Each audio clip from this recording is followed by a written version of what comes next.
Patay ang duha ka mga trabahante sa aksidente sa gitrabahong building sa Mandawi City niadtong Sabado sa buntag. Ang detalye sa report ni Nico Sereno. Daling girespondian sa mga otoridad kini usa ka construction site sa daan AS Fortuna, Mandawi City niadtong Sabado sa buntag.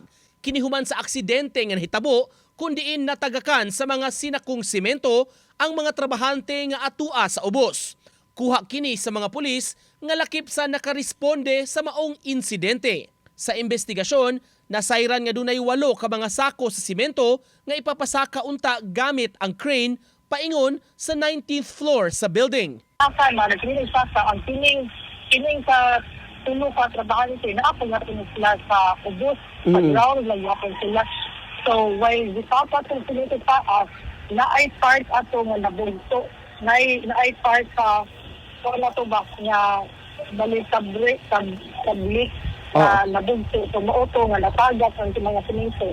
Patay diha-diha ang duha ka mga trabahante nga nag-edad og 39 anyos ug 54 anyos nga nadakdakan sa mga sinakong simento. Samtang laing trabahador sab nga 24 anyos ang nadamay sa panghitabo ug gidala sa ospital. Gisuwayan pag-adto ang construction site niadtong weekend apan wala magpasulod ang tagduma.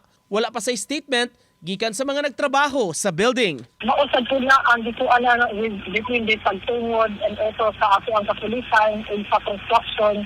So wala pa na nato, wala pa na higit pa karon nga resulta sa ilahang sa ilang detalye. But ang sa part sa construction, ang atubang na sila. Uban ni Marlon Melgazon, Nico Sereno, Balitang Bisdak.